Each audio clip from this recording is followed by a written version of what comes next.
Luton Town season often starts around about now. They fought their way out of some tight relegation corners in the past. They went behind to Crystal Palace on Tuesday night. Mark Wright is escorting the ball over the line. Just over 12,000 at Selhurst Park to see Luton salvage a second-half draw. Brian Steen heading nowhere in particular and helped on his way by Eric Young. Penalty awarded, and Luton's fourth away point of the season claimed by Mark Pembridge.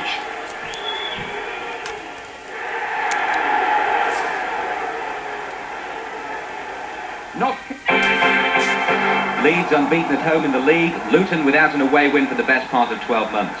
After an hour, Gary McAllister's powerful burst led to the opening from which Eric Cantona opened his account in English football. Well, Howard Wilkinson said on the match a few weeks ago that the championship race will go right to the tape.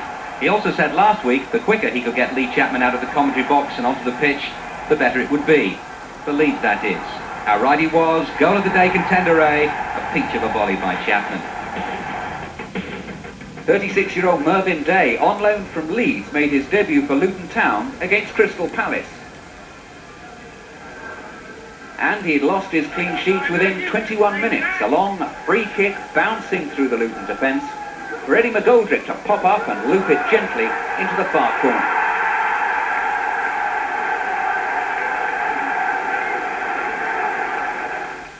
The equaliser came in the second half. Scott Oates of Luton on one of his many dangerous runs, playing a 1-2 with Brian Steen and burying a superb volley in off the far post.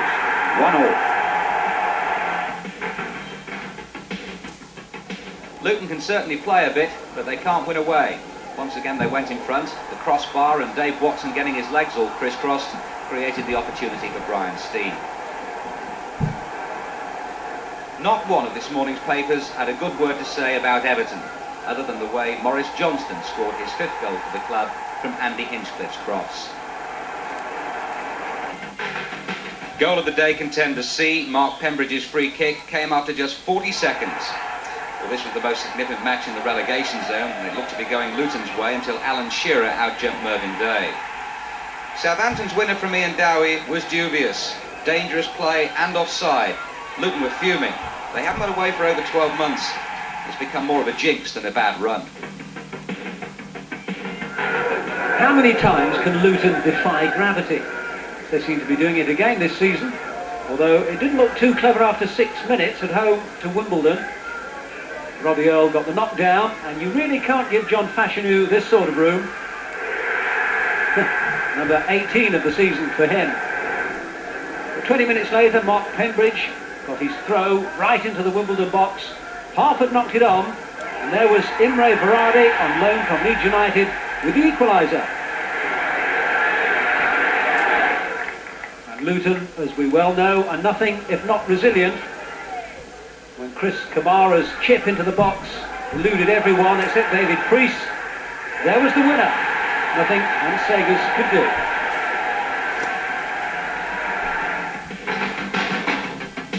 Jointly, Oldham and Luton had the worst defensive records in the First Division. Each had conceded 60 before Graham Sharp scored a goal Nat Lofthouse would have been proud of.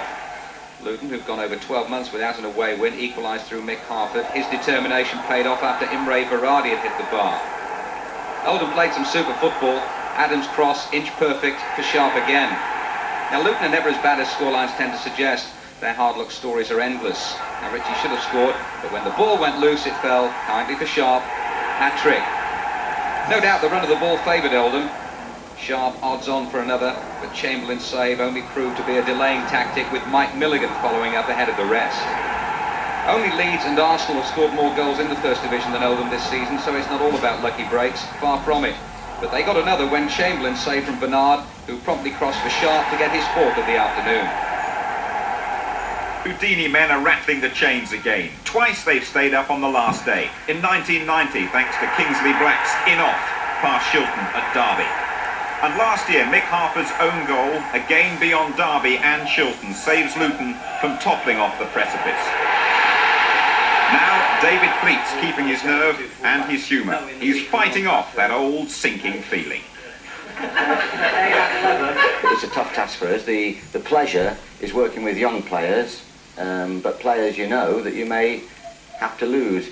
You know, since the start of this season, for different circumstances, they lost Ian Dowie, who ironically has scored valuable goals for Southampton. Then Lars Elstrup left, I thought, rather indecently, back to Denmark. And then Kingsley Black was forced to leave because we had no money. That was a reasonably healthy deal for the club. But then, a few weeks later, we had to sell the boy Matthew Jackson to Everton. And now it seems almost inevitable that possibly young Mark Pembridge might have to leave. Luton should recoup another $1 million for Pembridge, but Fleet will have to keep on ducking and diving for survival. In their wisdom or otherwise, the directors sold the crown jewels a few years ago to the local council. That means our balance sheet now shows that we don't own the freehold of the ground. But basically we have to be off this ground in '94, although I'm quite sure that the council will not throw us off. So it is a chance for the speculators, and there's been a little bit of infighting. I just want to have a harmonious group of people supporting the business that we're here for, which is football. It's a shocking night for the football business against Forest on Tuesday. Loads of surface water lying on Kenilworth Road, and before the players have got their sea legs, Forest are in front. Orligson aquaplaning.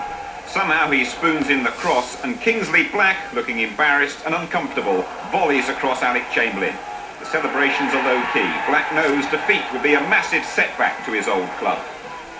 Pembridge kickstarts Luton's equaliser. David Priest keeps up the momentum. And Chris Kamara sets up Mick Harford, one of Fleet's striking golden oldies. Now Luton don't get too many goals from corners, but this one from fullback Julian James is worth waiting for. James silencing the sarcastic moaners. Now the manager's praying for a clincher. But Luton find it very hard to kill off the opposition. Watch for a lovely curved cross from Priest. A flying header from Harford. It looks like Fleet's found the divine wavelength. A linesman slams the gate shut. Despite the conditions, I really enjoyed this one, watching two very honest sets of players. Sensible refereeing from Tom Fitzharris. Forest stage a great late recovery. Sheringham's effort just offside. Luton victorious, playing the Fleet way. We will continue to play the game the way we feel it should be played. No doubt we will continue to provide bigger clubs, inverted commas, with players. And what we have to do here is to find a board of directors that can both support the ambition of the people on the staff and help us maintain our position as an outstanding Grade B club. How strong is the belief in the dressing room that you will get out? We still, believe it or not, I mean, we've had some horrific results, especially away from home this season, but our self-belief has been very good indeed for some reason, and we still firmly believe that we can get the points required to get us out of this mess. Peak with Hughes. Oh, and a nice little touch on when he was falling, and Sharp with a chance to score here, and he does it. A fortunate break for Manchester United when Peak stumbled again. Great bit of play to put Sharp through, and he scores his first league goal of the season. Up one for Pembridge, very tight. Back to Priest, trying to get it into Mick Harford. Up he goes. It's the ball, Harford! Mick Harford puts Luton Town back in it. The head waiter at the far post shows what tremendous aerial ability he has. On 3, it looked good when they were awarded a 64th minute penalty for Alan McDonald's push on Mick Harford. Mark Pembridge fired home from the spot. But Rangers striker Les Ferdinand levelled after 80 minutes, tapping in after excellent work by substitute Gary Penrice.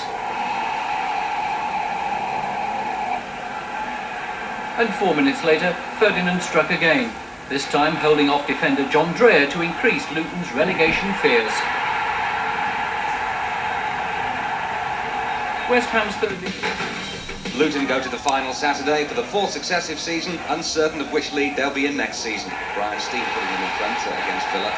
But Luton are great survivors, and at least they know they can handle the tension next week when they travel to Notts County.